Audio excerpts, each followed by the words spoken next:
All right. Hello, everyone. This is Numair Qureshi from MixoType. This is our MixoChat series with Dr. Steve Taubman. So Dr. Steve Taubman he's a chiropractor by trade, but now he's a best-selling author and he's an international speaker. He focuses on mental resilience and peak performance. So he coaches in that area, and he's got a few different products that he's been working on. What I like most about what I've learned from him is that he tends to figure out a way to be actively present in the moment while he's going over some of life's deepest challenges.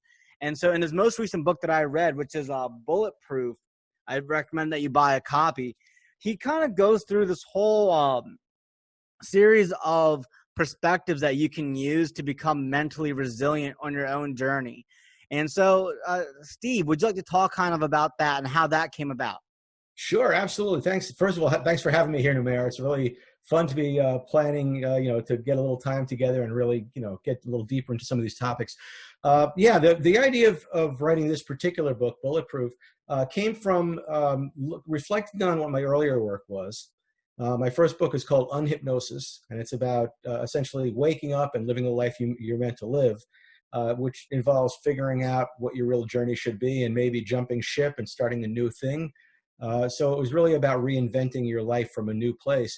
But I realized there are a lot of people who would say to me, well, that's all well and good if you're ready to pick up and start something new. But what if you're going to stay where you are? What if you're in a job or you're in a relationship or something and you're not, you don't plan to leave it, but you would like to be better at dealing with what comes up while you're in it. So that's where this book came from. The idea of bulletproof, the metaphor comes from Superman. So remember, Superman, he'd stand there with his hands on his hips and people would shoot at him and he'd just smile and the bullets would bounce off. And he was fine with that. So he wasn't wanting there to not be bullets. He was simply impervious to them. And I thought, what a great metaphor in our lives. If we could all be impervious to the bullets that are being shot at us, rather than blaming others for shooting them in the first place or being upset. Because those are bullets of disapproval, bullets of overwhelm, bullets of demand, all the different ways in which the world seems to throw things at us that we don't want. And how can we maintain our composure and stay the course and be focused on achieving what we want to achieve, despite the bullets that are flying? And what's interesting, Numair, is that a lot of those bullets are bullets we're firing at ourselves.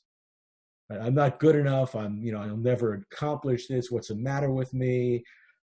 It's not okay to do this. So we're constantly in a state of being under attack by the world or by ourselves. And what if we could, create a little bit of a bubble that keeps all that stuff out? I love it. And so what I found in this, when I read this book, there's a lot of what I love about this as compared to Eckhart Tolle's work, and I love Eckhart Tolle's work, The Power of Now, as well. Yeah, when Eckhart Tolle's work, it was very much question answer. He answered different perspectives and different questions, and he kind of gave you his own scenario of what he would do to tackle that sort of an issue. Right. And that's cool. I think it's pretty good, but I think that the one limitation of his book was that unless you truly understood that the grounding principle was just be present, and other than that, you have to remember all these other questions and scenarios. And what I liked about your work was that it really just kind of broke down the entire system and took a 5-step framework. Mm-hmm. And it made it really simple. My takeaway from this was, I would say, I gained value from every single trajectory. I really love the happiness component because I think that's something that a lot of people struggle with.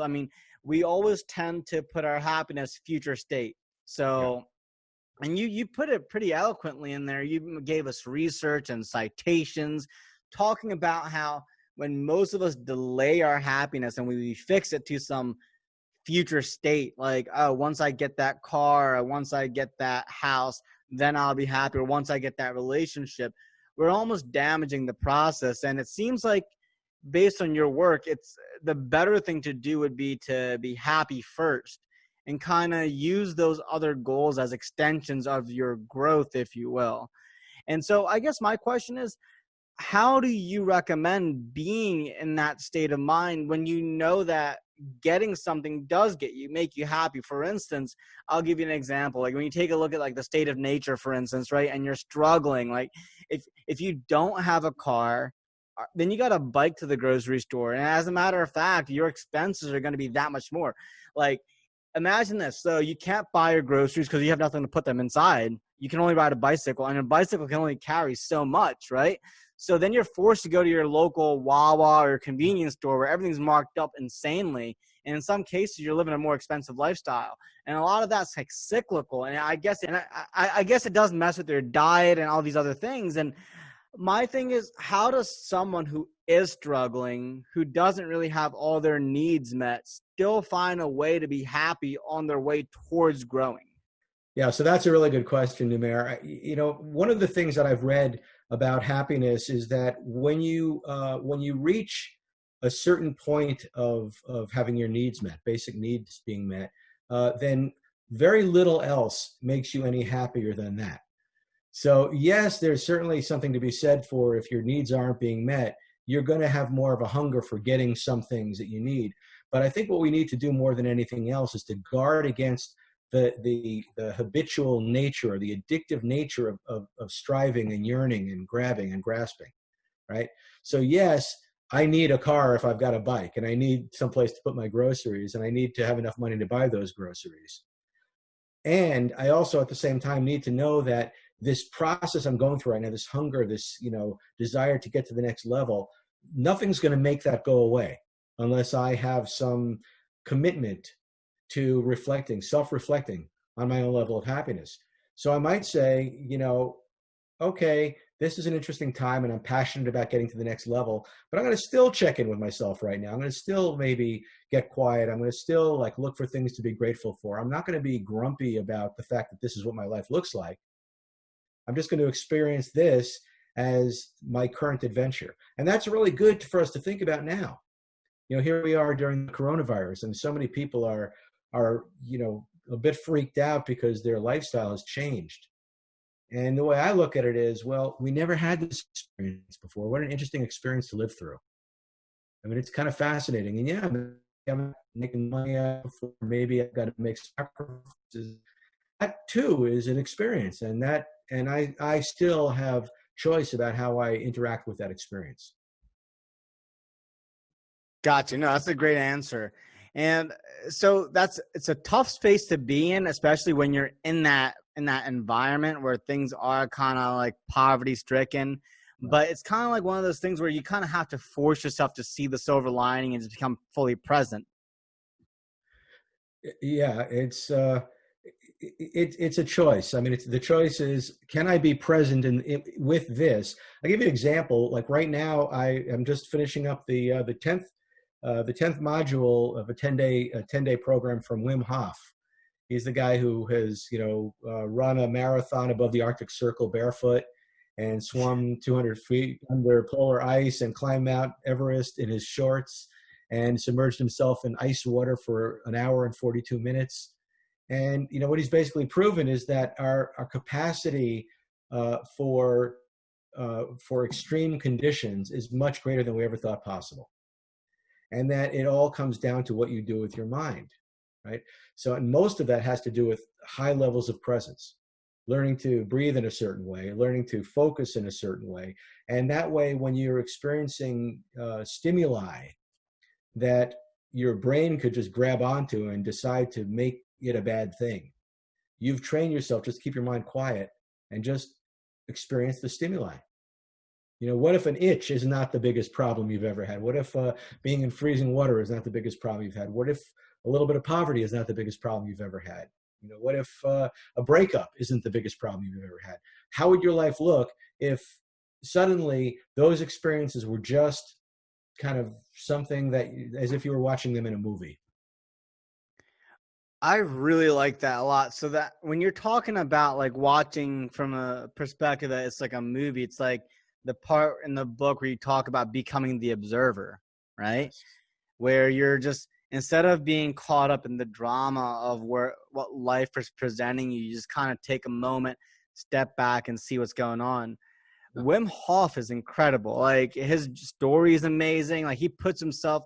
I think what happened was his story is even like, I guess, even more heart wrenching because his wife committed suicide years ago, and I think that's what kind of started his journey into just figuring himself out. And he started putting himself into like really extreme environments and situations, and he exposes himself to these like sub-zero temperatures. He climbed Mount Everest in his shorts, but his message is starting to become world like mainstream. He talks about how we're all connected to our breath, and it's interesting, right? When you talk about like these surface level thoughts, like, okay, well, are you really that hungry? Are you really that poor? And I remember I was watching this one video. It was by Steven Larson. He's part of the ClickFunnels team with Russell Brunson. And Steven, at one point, he was really like, he had hit rock bottom and he needed like $3,000 to get himself out of the hole. Now, he knew that his dad actually had the money. So reluctantly, he calls his dad up, and now this guy is married, and he needs to support his wife, and they're not making any money. And so Steven reluctantly calls his dad up and says, "Hey, Dad, can you just please wire me $3,000? I promise I'll pay you back." And his dad, he like pauses for a second, goes silent, and then he goes, "No." And Steve is kind of caught off guard. And his dad says, "If I give you this $3,000, then you will never be able to tap into the resources you never knew you had." And that was like a light bulb that went off for him. So I think you're right. Like we kind of take these surface level, and sometimes they're big problems, but we can go so much deeper into our own strength. Yeah, it's there for us. And I think that's a great story for exactly that reason. It's like sometimes those kinds of changes are thrust upon us. Like in that situation, he was kind of forced into, kind of backed into a wall. And, you never know what you can do until you're backed into a wall. But sometimes we make a conscious choice to try something new, to do something new. And it really doesn't matter whether it was conscious choice or whether it was thrust upon us. At some point, something's going to change. And until it changes, the mindset that we've adopted and our desire or our willingness and our commitment to maintain a positive outlook about it has an impact on what the outcome is going to be. Because you could play victim, you could feel terrible, and then you'll never see any opportunities. You'll just, collapse more and more deeply into your sadness and your sense of effrontery. I can't believe nobody helped me. And he could have done that, but that's not what he did. Right. So that's why we say in Bulletproof, choose happiness first, not as the outcome of some set of activities, but as a stance that you take. And that doesn't mean you're going to feel happy all the time. It means happiness is it's a yardstick. Am I happy? No. Okay. Well, what do I need to do to get happy that doesn't involve changing my circumstances? What resources are available to me right now that can allow me to, to shift into a more positive state of mind, a more positive frame of mind, with which I will then play the game of life. Right. So how do I do that? And that's just the first step is choose it. The first step is make that commitment. And then it becomes a question of now what are the steps?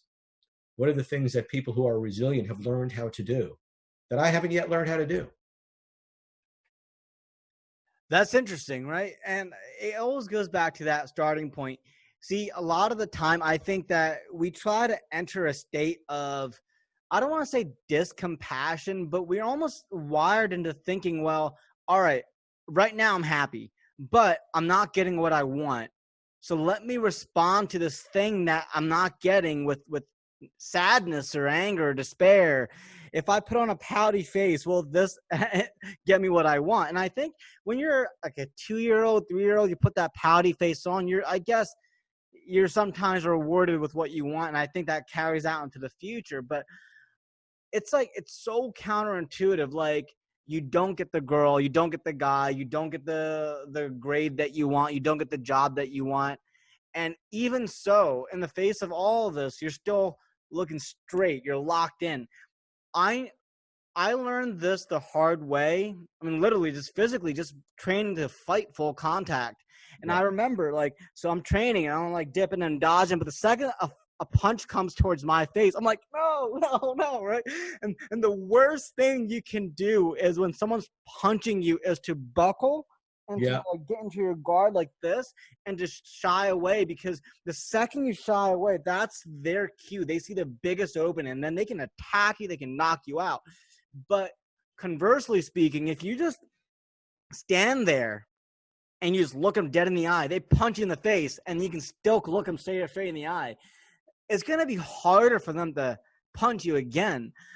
I think I found that there's a lot of parables and metaphors and life lessons you learn from just being in the ring that in some ways, just I guess through flight or fight, you're forced to just embrace what's in front of you. So I resonate with what you just said. Definitely. I love that. I mean, that's a great metaphor, and it's a great life example of what we're talking about here. It's like, because that's the whole bulletproof mentality. It's like you're just letting yourself be with the thing, because if you shy away from it, if you pull back from it, it makes it worse. It doesn't make it better. It basically, you know, the attack comes even more strongly. And that's true of anything. That's the same as, you know, immersing yourself in ice water. You know, if you kind of shrink away from it, you're not going to get in. You're not going to get, you know, you get into the cold shower and you're doing this, and, you know, we're shying away from life. And how is it that this is any different from what we're doing in our business or in our relationships? It's we're shying away.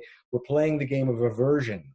I don't like this. I've got to get away from this, versus this 180-degree opposite stance, which is I'm going to be regal, like a king or queen on the throne. Right? And whatever's coming, I'm just going to maintain my composure, and I'm going to let it come, and I'm going to let it go. And eventually my dignity and my forbearance is going to be the thing that's going to move me through to the other side. That's the most interesting thing, right? So how is it that we're more likely to get what we want, even if the thing that we want doesn't necessarily want us back? Meaning, let's say you're working your tail off to get into a certain university, or you're working your tail off to get into a certain job, and you know you just keep encountering obstacle after obstacle. There's lots of, but this is what you want. Like, out of anything else, this is the one thing that you want. Mm-hmm. In that case, I mean, from the perspective of your book, the way you framed it up, you almost lead off the book by stating, well, what if you don't get what you want? What if you're stuck where you are? How do you make the best of what you've got? How do you make the best? If you can't escape your 9-to-5 job, how do you still become resilient?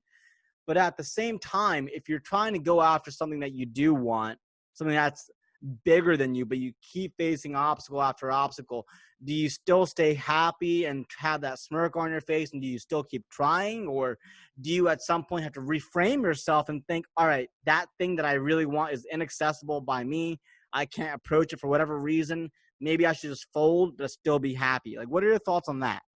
Well, there are nuances of any kind of rejection. There are nuances of any kind of aspiration or longing, right? So at one level, you know, wouldn't it be lovely if we just all felt perfectly happy no matter what? But you know, part of this methodology we're talking about is to allow you to feel more comfortable, not just comfortable, more peaceful and more joyful in whatever circumstance you're in. That's not to say that you don't have things you want to accomplish. And it's not to say that you don't strive to accomplish those things. And it's not necessarily even to say that that you're not going to be disappointed if you don't get it. What it is to say, though, is that if I can sort of herald my resources, my inner resources, while I'm trying to get this thing, there's a much better likelihood you're going to get it because you've got more resources to work with.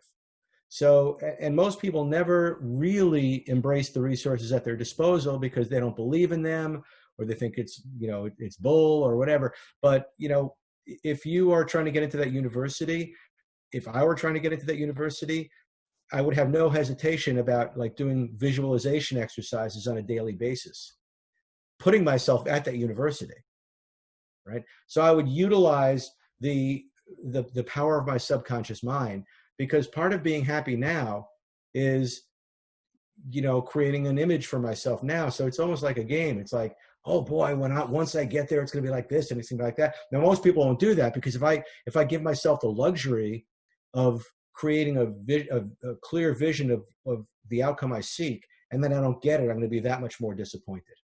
That's what most people would think, right? If I'm trying to get into that university and, I've done everything I can, and I've done all the work to get there, and now I'm just sitting there thinking, I really, really, really want to get there. Now I'm going to be miserable until I know. Versus me, I'm going to do all the same stuff. I'm going to do all the things I'm supposed to do. And then every day I'm going to sit down, I'm going to just revel in the experience of already being there. And I'm going to create the image in my mind of already being there. I'm going to do that every single day. Now, what's going to happen? Two things. Number one, whether you believe in the metaphysical side of this or not, what Mark Victor Hansen used to say, whatever you want wants you, which is a really interesting concept. He's like basically saying that if you really clearly visualize it, it's going to have an impact on the outcome.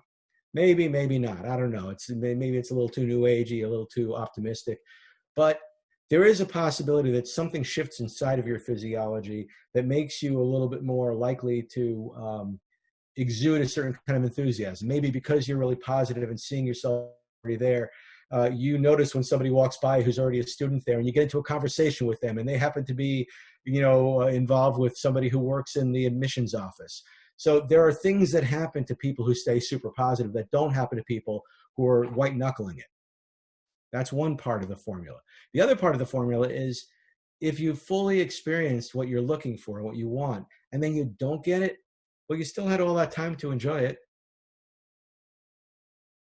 There's something of a positive nature about positive visualization, right? Don't be so caught up in reality that you don't allow yourself to create a new reality. In Don Quixote, he says, madness is, how does he put it? Seeing only what you want rather than what could be. Only what is rather than what could be. Give yourself the luxury of seeing what could be. Does that make sense to you? I mean, it's a different point of view. The idea is that wherever I am right now, what is going to improve my mental state? And part of what might improve my mental state is visualizing success.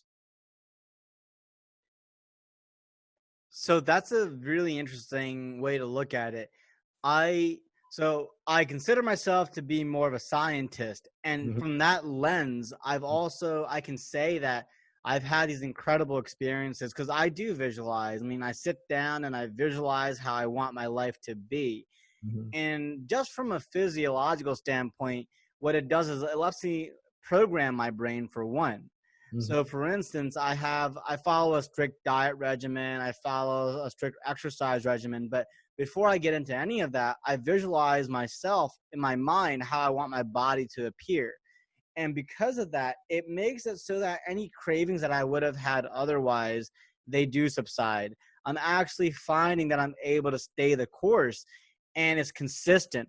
I found that the one thing that people dismiss more than anything else is visualization, because they think that whatever, new age, woo-woo, taboo, whatever, you can approach it from any different angle. And of course, if you want to look at it from a physics standpoint and science, like, does this really happen? I mean, whatever the case is, there's a subjective experience and there's the objective experience.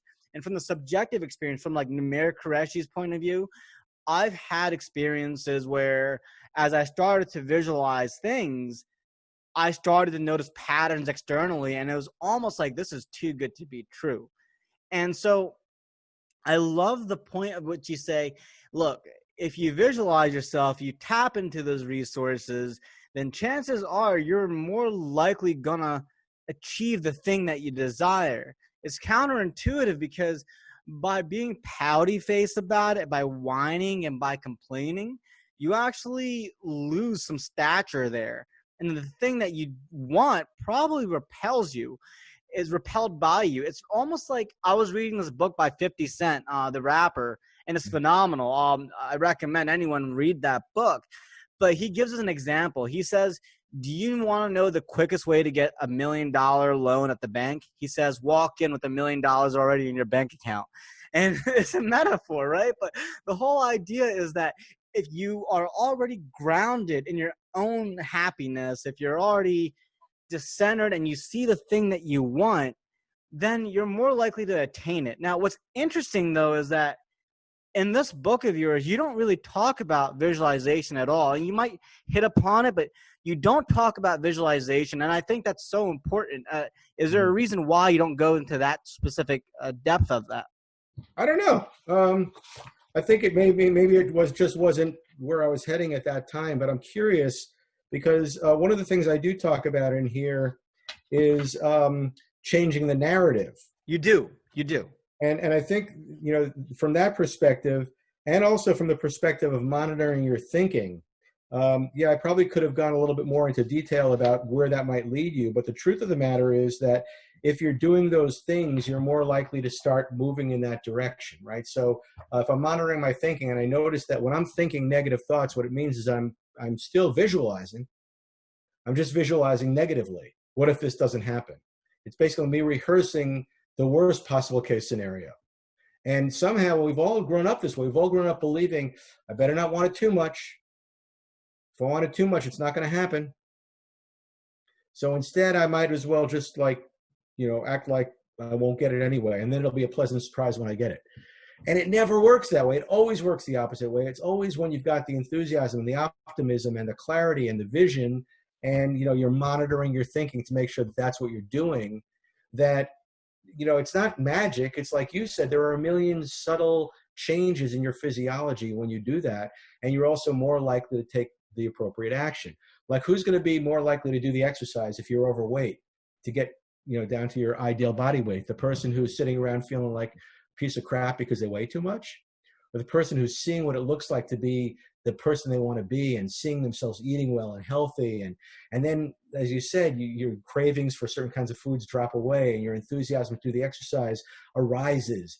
And you start doing it, and then you start noticing things you missed before. And it begins to create a momentum for you. So that's my experience anyway. I think you're right about that. And one of the challenges I had earlier on in my life was it's one thing to visualize the thing if you know what you want clearly. Like, if I want to become like a neurosurgeon at Harvard, sure, I'll visualize myself into it. There's a book by this neurosurgeon by James Doty. Yeah, James Doty. And it's called Into the Magic Shop, I believe. And in this book, it's a neurosurgeon who had the worst grades imaginable. He grew up in a poverty-stricken household. His dad wasn't the greatest, and he found this lady at a magic shop who taught him how to visualize. And he swears by the fact that by him visualizing himself into success, he actually became a neurosurgeon. It's a true life story. Yeah. The thing that I found, though, is that it seems like the people who know what they want, they visualize it, and then it's easier, not easier because they still have to go through the trials and tribulations, but what if you don't really know what you want? Where does your thoughts come into the process of becoming? Like, it's kind of like the story of Goldilocks, right? At first you might think you want this bed, but through experience you realize, oh wait, I really wanted that other bed. Or if I'm sitting there and I'm visualizing Harvard medicine, right? And then I finally get to the point where I'm like, oh, wait a minute, Princeton was better for me. What do you what's your take on course correction as you're visualizing your life? Well, my personal take on it is that before you get into the habit of visualizing what you want, I think that there's a prerequisite to that. And the prerequisite is connecting at a deeper level with yourself, because what's more important than you getting what you want is knowing who you are and having access to your own resources and being able to identify what that even is. So what happens for a lot of people is that they start, as you said, visualizing what they want, but it isn't really what they want. It's probably what they've rehearsed themselves to want based on what their parents told them to want or society told them to want.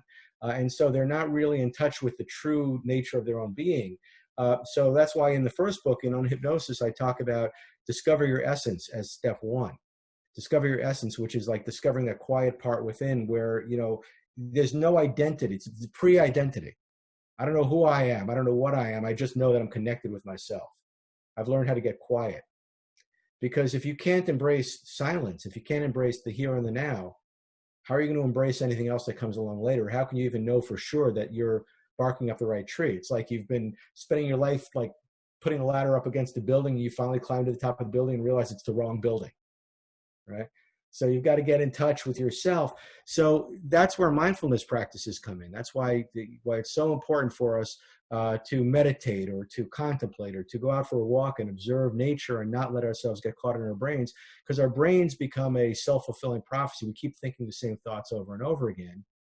And those thoughts may not come from the essence of who we are. They may just be old thoughts that are still hanging on, old desires. So what I would say to somebody who doesn't know what they want, I'd say, good for you. I'd say, that's awesome. I'd say, because like, let's face it, let's play with it in language. Let's use it as a linguistic exercise. Okay.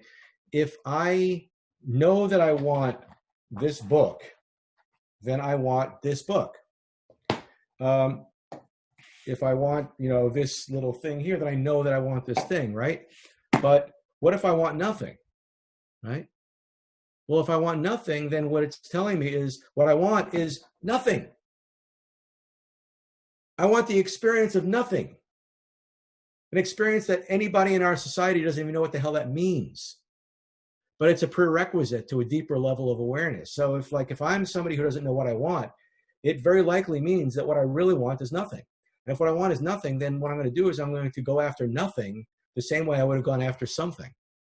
And how do I go after nothing? Well, I meditate, I get quiet, I explore and into the deepest recesses of my being, and I get, so that's what nothing feels like. That's the part of me that I've denied and pushed aside. And what lives in the space of nothing is infinite possibility, creativity, imagination. That's the part I haven't touched. So if I'm not wanting something, what I'm wanting is nothing. And if what I'm wanting is nothing, then that's an awesome thing to go after. That's incredible. I love that. It's almost like if you're overwhelmed with decision and there's so many choices and you don't know what to take, so you're like, all right, well, let me just go after nothing. Yeah. Counterintuitively, what you really need is to reach for that silence, is what you're talking about. Right. That's right. I'll tell you what, it's almost embarrassing to say that it took me years and years and years to have that epiphany. It was like, oh, what's happening is that my soul is telling me to embrace nothingness. That's why it's so hard to figure out what I want to do, because it never occurred to me that there was something else I needed more and sooner. Before I go off after, some imaginary goal, maybe I just need to really tune in on what I've denied within myself. Maybe I need to do some healing. Maybe I just need to tap into my inner source of creativity, but somehow there's something powerful in nothing. So if you're somebody who doesn't know what you want, it means what you want at this particular moment is nothing. And the best advice that I think anybody has ever given was the third Zen patriarch, who said, he said, take the next right step. Do you have the patience to sit as the water settles, and the next right action becomes obvious? Maybe it's not time. That's insightful. I liken that metaphor to one of my favorite part of your book, and there's a lot, but my favorite was the part where you talk about how you can't push the river, and it makes you just really just appreciate what's going on, that whatever's happening right now is happening. You can't rush through the process. So if you can kind of just be calm and present, that's probably the best way to get through whatever you're going through. And the quickest. Right. So it's counterintuitive. Instead of just trying to force the issue, whatever it is, if you can, from one way, visualize what you want as if you already have it, it puts you at peace.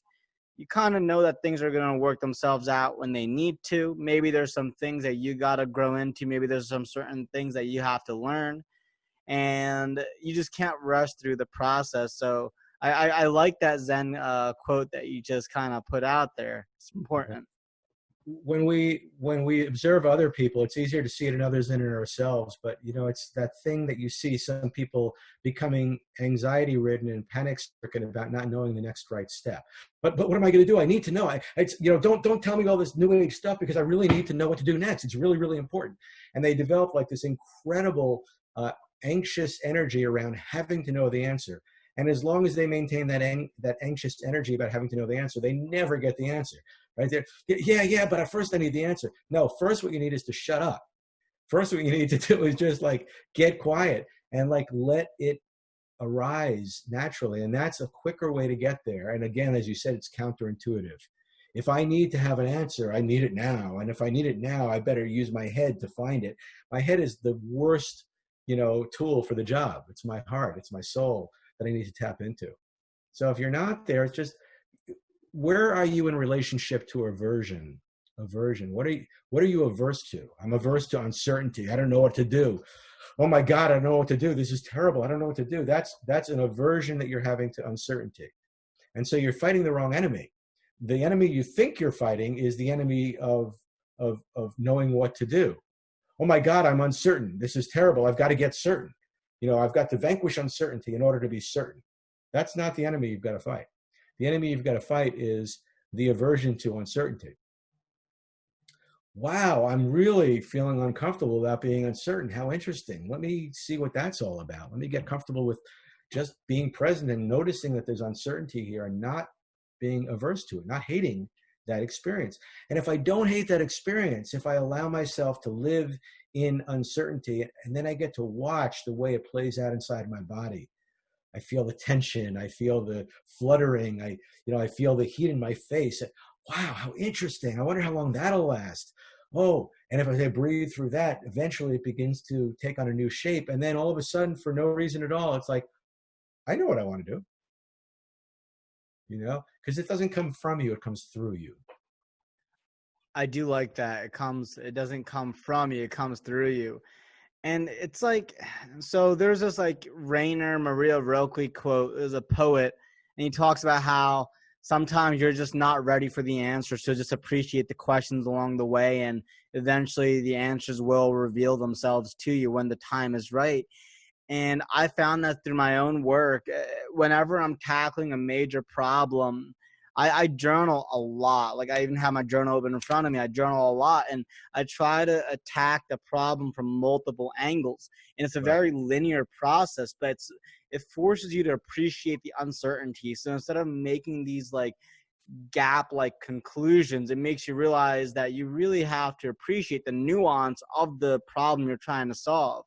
It was like when Einstein tried to tackle relativity, it took him years and years, because he tried to figure out, all right, the simple question, what is it like to ride at the front of a beam of light? That simple question just boggled his mind. And from the onset, you would think, oh, it's a simple question. I mean, if you're riding on a beam of light, well, you're going at the speed of light, right? But for him, it was something that he had to prove empirically. And for him, he couldn't just make this like hasty decision to just kind of jump to a conclusion. He had to kind of figure out every single nuance along the way. That's not to say that you don't have your own frustrations. You might have your own malaise. At some point, you might want to give up on the problem entirely because you think you're not getting anywhere. But it's important to know that no matter where you go, no matter what you experience, that you still got to kind of bring your back down to center and still appreciate the problem for what it's revealing. Because maybe you're not quite yet ready to experience the full answer. Maybe you have to know all the nuances along the way. And I think that definitely does speak to a road for mastery. Like, anyone can read your book and kind of say, oh, well, all right, I get this. But they haven't been through what you've been through. Like, you understand the nuances behind all of these steps, which if you were to try to put out the nuances behind every single step, this book would be 40 times the size, right? So you have to figure out a way to synthesize all that in a way where it's accessible. But at the same way, when you hire someone like a coach or a mentor, you got to understand that if they've been through this process, this road to mastery, they understand the complexity of the problem that you're trying to solve at a much deeper level. And so I think that definitely aligns with what you just said, which is, not only is it important to appreciate everything, every single step of the way, whether it's a temperature flare or like a coloration of the face or just a certain song, but as long as you're kind of grounded in your own identity and the thing that you're looking to solve, then these nuances do help you create a more holistic image of what you're trying to solve, and makes you more valuable to the world. What I appreciate about you, Numair, is that you take a methodical approach to it, a self-reflective approach, and you're using journaling, for example, and looking at things from different angles. A lot of people don't seem to have the patience for that, or they just sort of fly by the seat of their pants, or they go by their gut. But it's this, for you, and I think to me to a certain extent as well, being methodical in that way and journaling and writing, it makes you more mindful. It develops that part of the nervous system that allows you to have greater self-awareness because you're constantly reflecting on it. And if you feel something, you don't run from the feeling, but rather you start asking the question, okay, why do I have this feeling? And, I wonder what, thought might have preceded it, or whatever there's a kind of a curiosity that takes you deeper and deeper and deeper, ultimately, into how to clarify that path. And as you said, the nuances, I'll give you another example of nuance, is you're trying to achieve a goal. And you in this example, you do know what you want.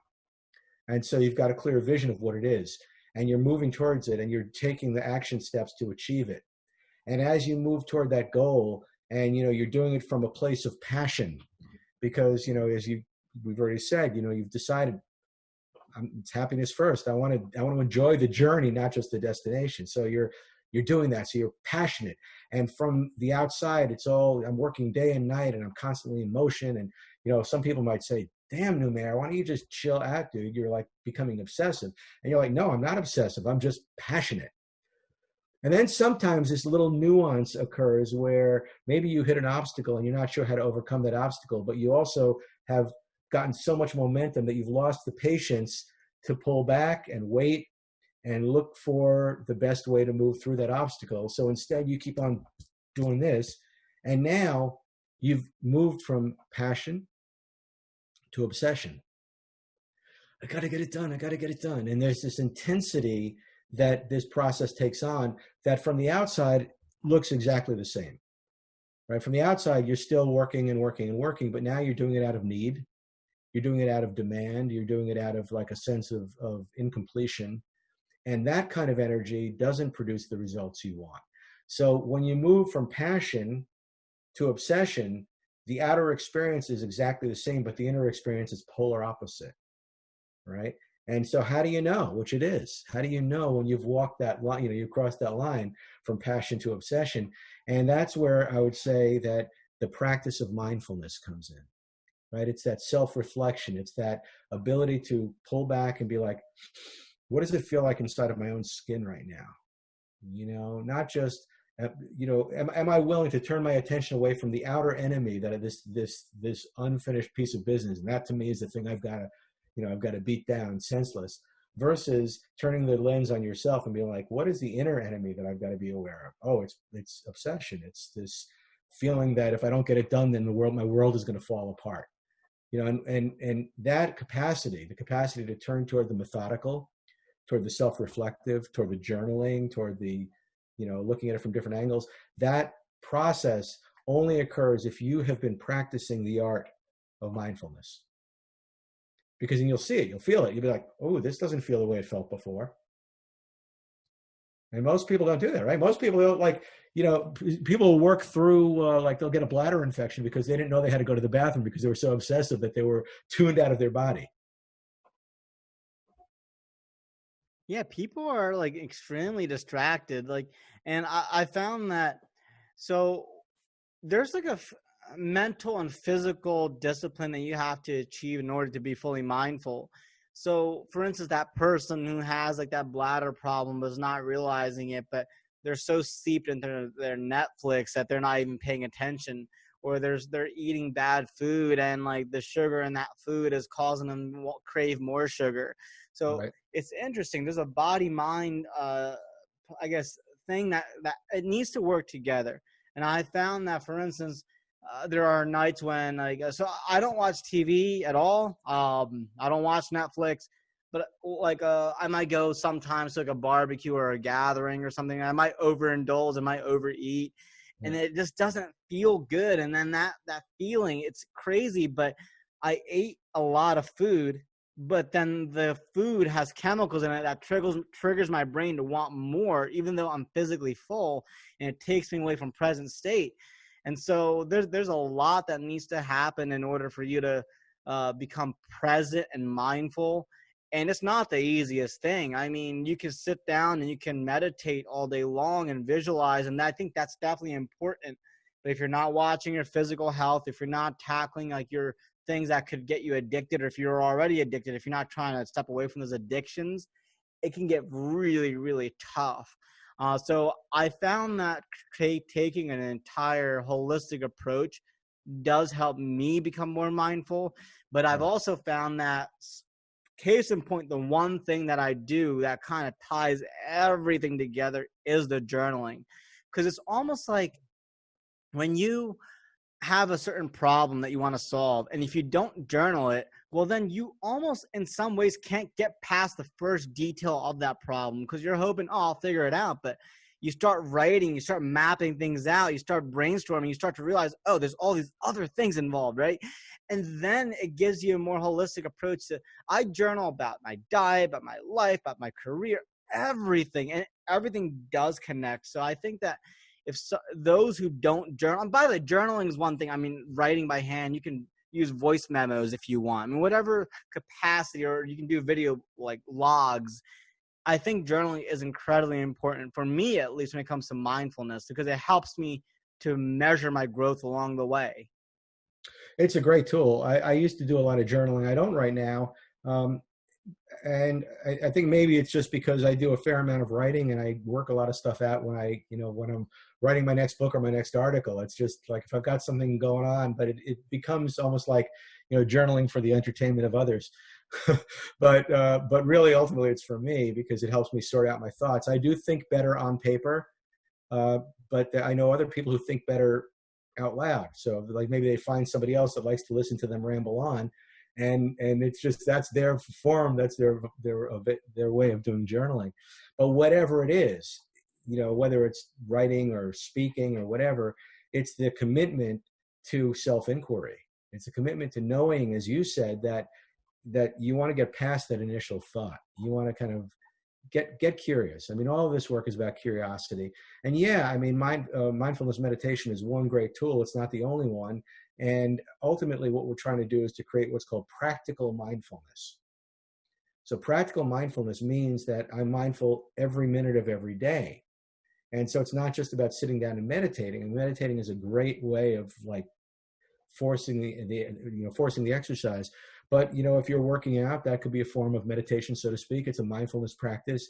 How you eat is a mindfulness practice. I remember being at a silent meditation retreat, and it was the middle of the night, and there's no food.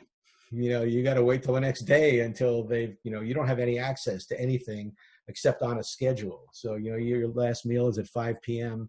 You don't eat again until the next day at like 6:30 a.m. And not that you really need the food, but you're used to having food, right? So if all you had was a half an orange at 5 o'clock, and now it's like 1 o'clock in the morning, and you're laying there in bed awake because you've been meditating all day, you don't really need sleep, and now suddenly you're like, I'm really hungry. Shit, what do I do? And then it becomes interesting to watch how your brain works. It's like, I'm really hungry. What can I eat? I can't eat anything. This is stupid. I can't believe I'm here. Why did I do this? And then you go off in that direction. Or you're like, okay, well, maybe I could sneak into the kitchen and maybe if I just imagine food. And you get into this like major mental thing around this sensation that you're feeling right now. And then all of a sudden, based on the practice that you've been working on, you say, how does practical mindfulness play in here? Well, practical mindfulness in that situation is, instead of trying to get rid of the hunger, what if I were to just be mindful of the hunger? What does hunger feel like? Where do I feel it? How does it move through my body? How do my thoughts take off based on it? And then you become the witness again. Now you're observing the whole process unfold. And often when you stop obsessing about the thing you think you need, that it goes away. How is it that I spent the last 5 minutes thinking about what does hunger look like versus how am I going to get some food in my stomach? And I'm not hungry anymore. How did that happen?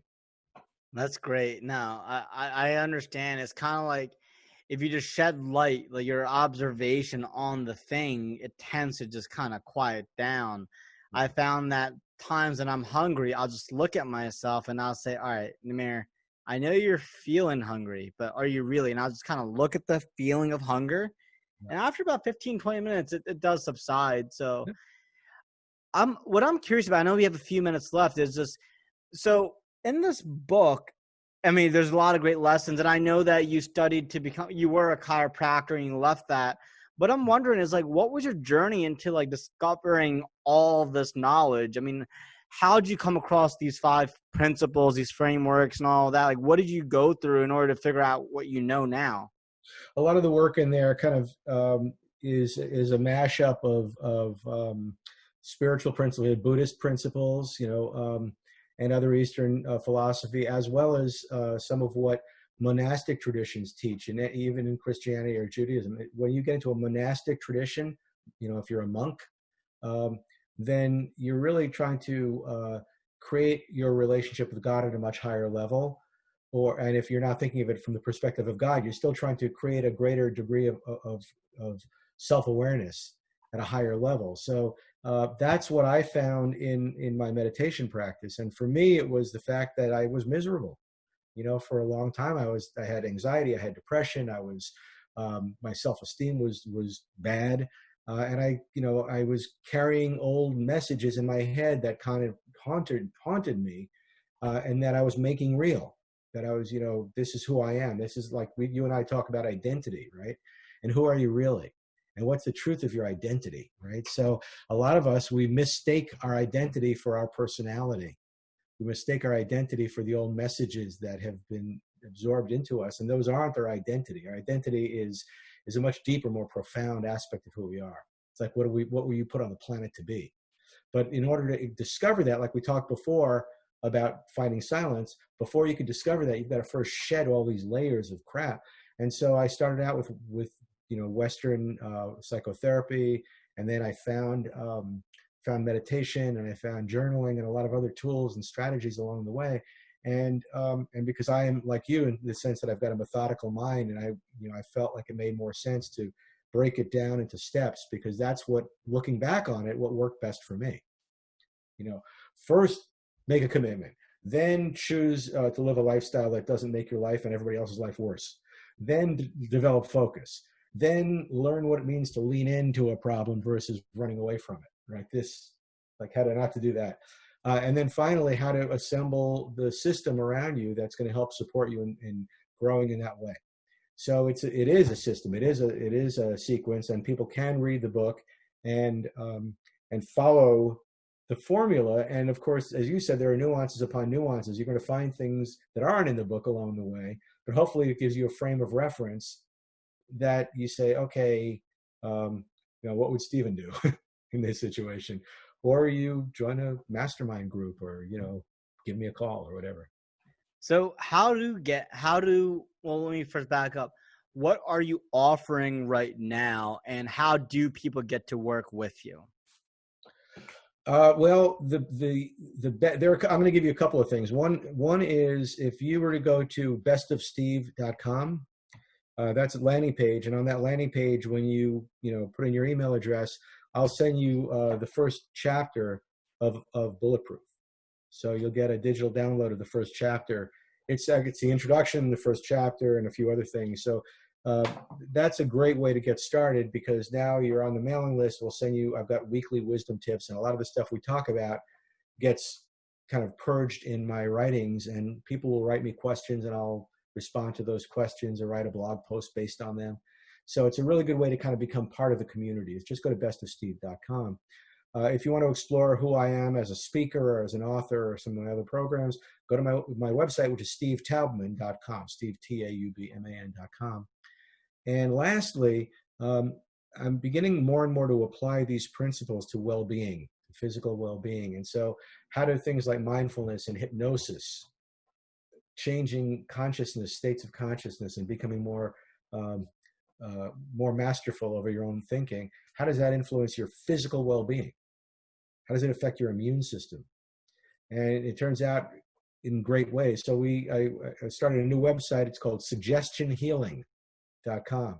So if anybody out there is like looking for an opportunity to do some work, some hypno coaching, some therapeutic hypnosis to help them to fight an illness or an injury or something, or fight chronic pain. That's what that's for. That's incredible. All right. Yeah. Guys, so those websites are bestofsteve.com if you want to grab the first introductory chapter and some other resources. If you want to look at some of his other courses, go to stevetaubman.com. And then if you're looking at something that's more so, if you've got some sort of illness or some kind of thing that needs to be healed physically in your body, then go to suggestionhealing.com. And in that case, Steve can kind of guide you towards the process of using mental self-hypnosis, meditation, visualization to kind of tap into your inner healing abilities. I would probably say it reminds me of what Wim Hof does. So, of course, it's not the Wim Hof method. It's the Dr. Taubman method, or whatever you want to call it. But I think there's a lot of value here, and I'm going to make sure that I'm going to send this out to my list and let them know that this does exist, so that hopefully you can get some people to kind of, whoever sees value in you, to hit you up and go from there. Here for you if you need me. Cool. All right. Thank you so much, Steve, and you take care. It's awesome. Have a great